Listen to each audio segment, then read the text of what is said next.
पाठ 3 किस्मत का खेल। हर साल एक बड़े मंदिर में वर्षा ऋतु का उत्सव होता था। वर्षा का मतलब होता है बरसात, ऋतु का मतलब होता है मौसम। बरसात के मौसम में उत्सव मतलब खुशी का त्यौहार होता था। उत्सव में युद्ध का स्वांग होता था। स्वांग मतलब नाटक। युद्ध 2 दलों में होता था। दल मतलब होता है टीम जिसको बोलते हैं। 2 दलों में होता था। एक दल मंदिर के पश्चिम की ओर रहने वालों का होता था और दूसरा दल पूर्व की ओर रहने वालों का। ढाल तलवार लिए सैकड़ों लोग मैदान के दोनों ओर इकट्ठा होते थे। इशारा पाते ही वे एक दूसरे की ओर बढ़ते और लड़ना शुरू कर देते। इस लड़ाई में न कोई मरता न कोई घायल होता। सैकड़ों साल पहले उस स्थान पर 2 राजाओं के बीच हुए युद्ध की याद में यह नकली युद्ध किया जाता था। उत्सव के दिनों में बहुत बड़ा मेला भी लगता था। मेला कई दिनों तक चलता था। व्यापारी लोग देश के विभिन्न स्थानों से आते थे, मतलब जगह जगह से अलग अलग स्थानों से आते थे। तरह तरह की चीज़ें बेचने के लिए सैकड़ों दुकानें होती थीं और कई खुले बाजार भी। लोग साल भर की चीज़ें खरीदने के लिए इस मेले का इंतज़ार करते थे। मेले में सुई से लेकर हाथी तक तरह तरह की चीज़ें बिकती थी। मैं छतरी खरीदने के लिए मेला जाना चाहता था। नाना जी ने मुझे 2 रुपए दिए थे। मैंने अपने मामा जी से कहा कि वह चलकर छतरी खरीदवा दें। मामा जी ने कहा, सिर्फ 2 रुपए लेकर मेला जाओगे? 2 रुपए से क्या क्या खरीदोगे? मेले में बहुत सी चीज़ें खरीदने का मन करेगा। नाना जी ने उनकी बात सुनी तो मुझको 2 रुपए और देकर कहा, तुम्हारी जो मर्जी हो खरीद लेना। मामा जी मुझको मेले में ले गए। हमारा साथी नानू भी हमारे साथ था। साथी मतलब दोस्त।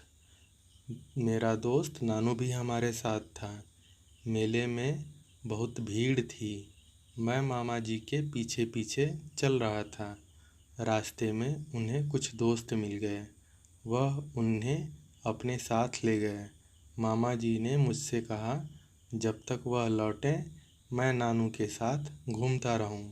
साथ ही उन्होंने यह भी कहा कि उनके आने तक कुछ न खरीदूं।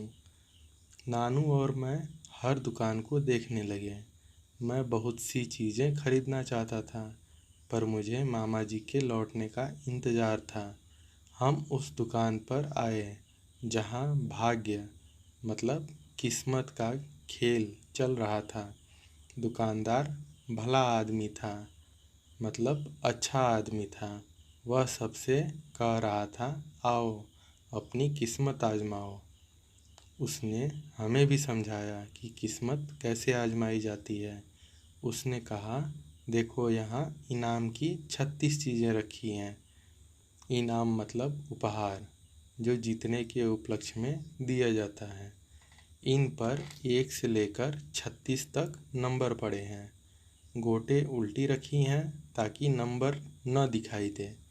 अब आपको बस यह करना है कि 8 आने दें और 6 गोटे उठा लें। उन पर लिखे नंबरों को जोड़ लें और जोड़कर हमें बता दें। जिस चीज़ पर वह नंबर लिखा होगा वह आपकी हो जाएगी। कोई खाली हाथ नहीं जाएगा। हर एक को कुछ न कुछ ज़रूर मिलेगा। इनाम की चीज़ों के दाम 4 आने से लेकर 50 रुपए तक हैं। अगर तुम्हारी किस्मत अच्छी हुई तो कोई कीमती चीज़ मिल जाएगी। यह तो किस्मत का खेल है। किस्मत का खेल है। एक बूढ़े आदमी ने अपनी किस्मत आजमाई। उसने अठन्नी देकर 6 गोटे उठाई। नंबर जोड़े तो 9 निकला। उसको 9 नंबर का इनाम दिया गया। बढ़िया घड़ी उसके हाथ लगी। घड़ी तो सुंदर थी, पर बूढ़ा उसे लेना नहीं चाहता था। दुकानदार ने उसकी मदद की और 4 रुपए में वह उसे उससे खरीद ली। बूढ़ा खुश होकर चला गया। फिर एक लड़के ने अपना भाग्य आजमाया। वह मुझसे कुछ ही बड़ा था। उसने भी अठन्नी देकर 6 गोटें उठाई। नंबर जोड़े तो 15 निकले। और मिला क्या? 2 आने वाली छोटी सी कंघी, जो मुश्किल से चवन्नी की होगी। दुकानदार को लड़के पर तरस आया। उसने चवन्नी देकर कंघी खरीद ली। लड़के ने एक बार फिर अपनी किस्मत आजमाई। इस बार उसको 3 रुपए का फाउंटेन पेन मिला। उसने तीसरी बार फिर कोशिश की और 10 रुपए की कलाई घड़ी मार ले गया। चौथी बार उसको एक टेबल लैंप मिला, जिसकी कीमत कम से कम 40 रुपए होगी। वह लड़का बहुत ही खुश होकर चला गया। मैं भी अपनी किस्मत आजमाना चाहता था। मैंने नानू की ओर देखा तो उसने भी हाँ कर दी। मैंने 8 आने देकर 6 गोटे उठा ली। मेरी किस्मत उतनी अच्छी नहीं निकली। मुझको सिर्फ 2 पेंसिलें मिली। दुकानदार ने मुझसे वे पेंसिलें चवन्नी में खरीद ली। मैंने फिर कोशिश की। इस बार स्याही की बोतल मिली। वह भी सस्ती चीज़ थी। दुकानदार ने वह भी 4 आने में खरीद ली। मैंने तीसरी बार फिर गोटे उठाई। किस्मत ने फिर भी साथ नहीं दिया। मुझको बड़ी उम्मीद थी कि मुझको कोई बड़ा इनाम मिलेगा। मैं बार बार अठन्नी देकर किस्मत आजमाता रहा, पर हर बार मुझको कोई छोटी सी चीज़ ही मिलती। अब मेरे पास कुल 4 आने ही बचे। लेकिन दुकानदार ने फिर मेरे ऊपर मेहरबानी की। उसने कहा कि मैं आखिरी दांव 4 आने देकर खेलूं। इनाम मिलने पर हिसाब कर लिया जाएगा। मैंने आखिरी चवन्नी भी दांव पर लगा दी। लोग खड़े खड़े देख रहे थे। कुछ मेरे ऊपर हंस रहे थे। नानू और मैं उस जगह गए जहां हमने मामा जी को छोड़ा था। मैं मामा जी के लौटने का इंतज़ार करने लगा। मामा जी आए तो मुझको देखकर बोले, क्या बात है करण, परेशान क्यों लग रहे हो? मैं तो चुप रहा, लेकिन नानू ने सारी बातें बता दी। मामा जी पहले तो बिगड़े, फिर मुस्कुराकर मेरी पीठ थपथपाने लगे। उन्होंने मुझको अपने साथ ले जाकर एक अच्छी सी छतरी, बिस्कुट, मिठाई और कुछ चीज़ें खरीद दी। फिर हम घर लौटे। घर जाते हुए रास्ते में मामा जी ने बताया कि किस्मत के खेल वाले आदमी ने तुझको ठग लिया। मैंने कहा, नहीं मामा जी, मेरी किस्मत खराब थी तो क्या करता? मामा जी ने कहा, नहीं बेटे, इसमें अच्छी या बुरी किस्मत का कोई सवाल नहीं था। मैंने कहा, पर मामा जी, मैंने खुद देखा कि एक बूढ़े को घड़ी मिली और एक लड़के को 2-3 कीमती चीज़ें मिली। मामा जी ने कहा, तुम नहीं जानते करण, वे सब दुकानदार के ही आदमी थे। उन्होंने यह चाल सिर्फ तुम लोगों को फुसलाने के लिए चली थी। उनको अच्छी चीज़ें मिलते देख औरों का जी भी ललचा गया। उनको तो तुम्हारे पैसे से मतलब था और वह उन्हें मिल गया। अच्छा, उसके बारे में भूल जाओ और किसी से अपनी मूर्खता का जिक्र मत करना। चलो अब कुछ कठिन शब्द को देखते हैं। जैसे युद्ध। युद्ध का मतलब होता है रण या लड़ाई। अगला शब्द है स्वांग। स्वांग का मतलब होता है नाटक, ढोंग या नकल। अगला शब्द है दलों। दल का मतलब होता है समूह, टीम या टोली। अगला शब्द है पूर्व, जिस दिशा से सूर्य निकलता है। अगला शब्द है पश्चिम, जिस दिशा में सूर्य डूबता है या अस्त होता है। अगला शब्द है ढाल। ढाल का अर्थ होता है तलवार के प्रहार को रोकने वाला यंत्र, जो तवे जैसा होता है। अगला शब्द है उत्सव। इसका मतलब होता है खुशी का त्यौहार। अगला शब्द है किस्मत। किस्मत का अर्थ होता है भाग्य। अगला शब्द है व्यापारी। व्यापार या धंधा करने वाला। अगला शब्द है विभिन्न स्थानों। इसका अर्थ होता है अलग अलग जगहों। अगला शब्द है छतरी। छतरी का अर्थ होता है छाता। अगला शब्द है मर्जी। मर्जी का अर्थ होता है खुद की इच्छा। अगला शब्द है साथी। इसका अर्थ होता है सखा या मित्र। अगला शब्द है आजमाना। इसका अर्थ होता है प्रयोग करना। अगला शब्द है इनाम।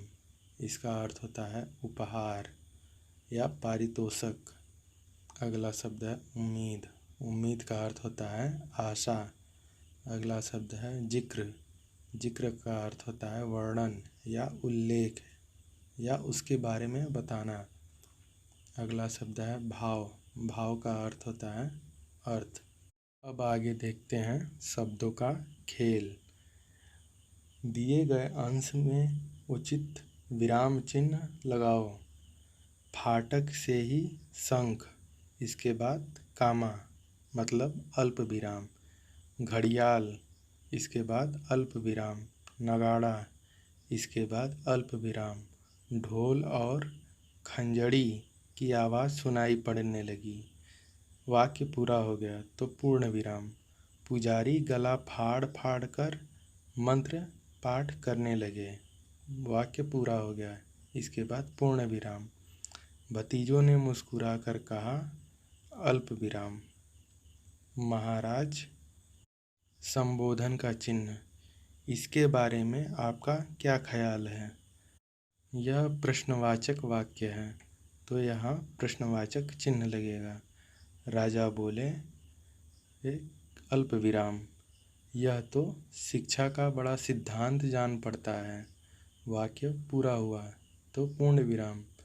पीछे से किसी ने कहा, इसके बाद अल्प विराम। महाराज संबोधन का चिन्ह, आपने चिड़िया को भी देखा? प्रश्नवाचक चिन्ह। दूसरा है ऐसे वाक्य की रचना करो जहाँ दो शब्दों के बीच में योजक चिन्ह का प्रयोग हुआ हो। तो पुजारी गला फाड़ फाड़ कर मंत्र पाठ करने लगे। फाड़ फाड़ के बीच में योजक का चिन्ह है। दूसरा है जिसके अंत में प्रश्नवाचक चिन्ह का प्रयोग हुआ हो, जैसे दो राजाओं के बीच युद्ध क्यों हुआ? यह प्रश्नवाचक वाक्य है तो इसमें प्रश्नवाचक चिन्ह लगेंगे। अगला है जिसमें अल्प विराम चिन्ह का प्रयोग हुआ हो। तुम नहीं जानते विक्रम, यहाँ अल्प विराम लगेगा। इसके आगे वे सब दुकानदार के आदमी थे। अगला है जिसमें विस्मयादिबोधक चिन्ह का प्रयोग हुआ हो, जैसे महाराज, इसके बाद विस्मयादिबोधक चिन्ह। आपने चिड़िया को भी देखा, इसके आगे प्रश्नवाचक चिन्ह। अब तीसरा है नीचे लिखे शब्दों का प्रयोग करते हुए दो दो वाक्य बनाओ। जैसे पहला शब्द है तरह तरह, तो पहला वाक्य है श्याम के घर तरह तरह के पकवान बने थे। अब दूसरा वाक्य है हमारे बागीचे में तरह तरह के पौधे हैं। अगला शब्द है धीरे धीरे। पहला वाक्य है सड़क खराब है, तुम धीरे धीरे चलो। दूसरा वाक्य है दादाजी धीरे धीरे चलते हैं। अब अगला शब्द है भागते भागते। तो पहला वाक्य है तुम भागते भागते कहाँ जा रहे हो? और दूसरा वाक्य है वह भागते भागते विद्यालय पहुँचा। अगला शब्द है रोते रोते। पहला वाक्य है महेश रोते रोते घर आया। दूसरा वाक्य है रामू रोते रोते चल रहा था। अगला शब्द है हंसते हंसते। तो पहला वाक्य है रागिनी हंसते हंसते गा रही थी। दूसरा वाक्य है कमल हंसते हंसते नाच रहा था। अब चौथा प्रश्न है नीचे कुछ वाक्य दिए गए हैं, इन्हें प्रश्नवाचक वाक्य में बदलो। पहला वाक्य है, दो राजाओं के बीच हुए युद्ध की याद में नकली युद्ध किया जाता था। तो इसे प्रश्नवाचक वाक्य में बदलेंगे। तो क्या दो राजाओं के बीच हुए युद्ध की याद में नकली युद्ध किया जाता था? दूसरा है, वह मामा जी के पीछे पीछे चल रहा था। तो इसका प्रश्नवाचक वाक्य होगा, वह मामा जी के पीछे पीछे क्यों चल रहा था? अब तीसरा है, नानू ने मामा जी से सारी बात बता दी। इसका प्रश्नवाचक वाक्य है, नानू ने मामा जी से सारी बात कब बता दी? अब पांचवा है, इन उदाहरणों को पढ़ो और समझो। पहला है, दीपिका और गीतिका ने अलग अलग चित्र बनाए। मतलब गीतिका ने अलग और दीपिका ने अलग चित्र बनाए। दूसरा है, यह गीत दीपिका या गीतिका सुना सकती है। मतलब यह गीत दीपिका या गीतिका दोनों में से कोई यह गीत सुना सकती है। अब अगला है, दीपिका ने कहानी सुनाई परंतु गीतिका ने नहीं। इसका मतलब है कि दीपिका ने कहानी सुनाई परंतु गीतिका ने कहानी को नहीं सुनाया। अगला है, मैं कल आया था लेकिन तुम नहीं आए। अगला है, बादल खूब गरजे किंतु वर्षा नहीं हुई। इन सब को खुद से पढ़ो और समझो कि यह क्या कहना चाहते हैं। अब छठा है, अब एक एक वाक्य तुम बनाओ जिसमें और, अथवा, किंतु, परंतु और लेकिन का प्रयोग हुआ हो। जैसे और का प्रयोग है, कमल और सुरेश घूमने जा रहे थे। अथवा का वाक्य प्रयोग है, तुम अंग्रेजी अथवा संस्कृत पढ़ो। अब किंतु का वाक्य प्रयोग है, मैं उसके घर गया किंतु वह घर पर नहीं था। अगला शब्द है परंतु। परंतु का वाक्य प्रयोग है, सावन आया परंतु वर्षा नहीं हुई। अगला शब्द है लेकिन। लेकिन का वाक्य प्रयोग है, मैं तो गया लेकिन तुम कहाँ थे। अगला है बोध प्रश्न। बोध प्रश्न में पहला है, उत्तर दो। तो पहला प्रश्न है, वर्षा ऋतु के उत्सव में लोग युद्ध का स्वांग किस प्रकार करते थे? तो वर्षा ऋतु के उत्सव में लोग युद्ध का स्वांग इस प्रकार करते थे जैसे सच में युद्ध कर रहे हैं। अगला प्रश्न है, करण मेला किसके साथ गया तथा वह मेले से क्या क्या खरीदना चाहता था? तो करण मेला मामा जी के साथ गया तथा वह मेले से छतरी, बिस्कुट, मिठाई खरीदना चाहता था। अगला है, करण के पहले किन किन लोगों ने बाजी लगाई? तो करण के पहले बूढ़ा व्यक्ति और एक लड़के ने बाजी लगाई। अगला प्रश्न है, करण के पहले 4 बाजी लगाने वाले लड़के को क्या वस्तुएं मिली? तो करण के पहले 4 बार बाजी लगाने वाले लड़के को कंघी, फाउंटेन पेन, घड़ी और टेबल लैंप मिला। अगला प्रश्न है, मामा जी ने किस्मत के खेल के विषय में क्या समझाया? तो मामा जी ने किस्मत के खेल के विषय में यह समझाया कि बूढ़ा व्यक्ति और लड़का दोनों उस दुकानदार के आदमी थे, वह तुम्हें फुसला रहे थे। अगला प्रश्न है, करण की बाजी हारने के विषय में पहले क्या राय थी? तो करण की बाजी हारने के विषय में पहले यह राय थी कि मेरी किस्मत खराब है। अब दूसरा है, सोचो और बताओ। पहला है, खेल में पहले बाजी लगाने वाले को क्यों लगातार बाजी जीतते गए? तो क्योंकि वह उस दुकानदार के आदमी थे। अगला है, करण की जगह तुम होते तो क्या बाजी जीत जाते? यदि हाँ तो क्यों और नहीं तो क्यों? अगला है, इसका उत्तर है हम भी बाजी नहीं जीत पाते क्योंकि दुकानदार बेईमान था। अगला है यदि बूढ़ा आदमी और एक छोटा लड़का पहले बाजी नहीं जीतते तो किस्मत के खेल पर क्या प्रभाव पड़ता। तो यदि दोनों बाजी नहीं जीतते तो उसकी दुकान नहीं चलती और कोई भी उसके दुकान पर नहीं आता। अब तीसरा है नीचे कुछ पंक्तियों की दी गई हैं, इन्हें कहानी के क्रम में लिखो। तो पहला होगा उत्सव के दिनों में बहुत बड़ा मेला भी लगता। दूसरा पंक्ति होगा मामा जी मुझे मेला ले गए। तीसरी पंक्ति है फिर उस दुकान पर आए जहाँ भाग्य का खेल चल रहा था। अगली पंक्ति है एक बूढ़े आदमी ने अपनी किस्मत आजमाई। अगली पंक्ति है मैं बार बार अठन्नी देकर किस्मत आजमाता रहा। अब अगली पंक्ति है घर जाते समय रास्ते में मामा जी ने बताया कि किस्मत के खेल वाले आदमी ने तुझको ठग लिया था। अब चौथा है नीचे बायां स्तंभ कारण और दायां स्तंभ परिणाम के लिए बना है, किंतु कहीं कारण गायब है तो कहीं परिणाम। पाठ के आधार पर सोचो और भरो। जैसे पहला है उत्सव में युद्ध का स्वांग होता था, इसका परिणाम यह है इसलिए इस लड़ाई में न कोई घायल होता और न कोई मरता। अब दूसरा है घर में उपयोग की सभी वस्तुएं इस मेले में मिलती हैं, इसलिए लोग साल भर की चीज़ें खरीदने के लिए इस मेले का इंतज़ार करते थे। अब अगला है क्योंकि रास्ते में मामा जी के कुछ दोस्त मिल गए, इसलिए मामा जी के दोस्त उन्हें अपने साथ ले गए।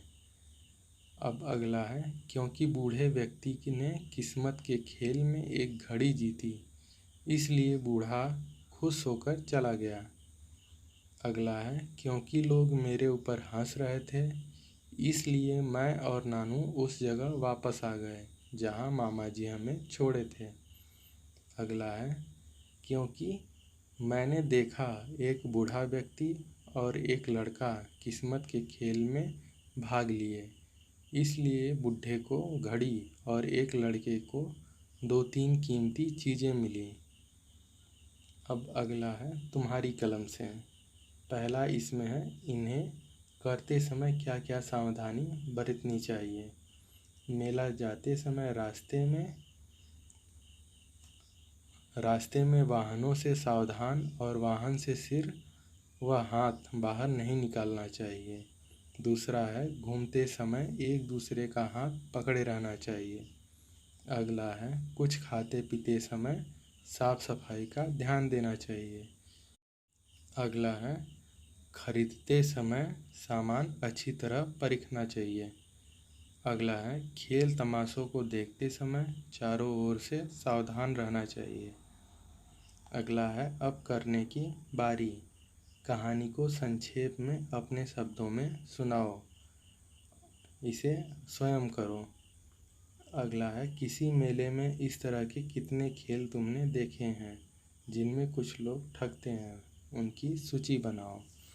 तुमने मेले में जिन लोगों को ठगते हुए देखा है उनके बारे में सूची बनाओ। अगला है तुम कहाँ कहाँ मेले में गए हो तथा क्या क्या खरीदा है, सूची बनाओ। यह स्वयं करो।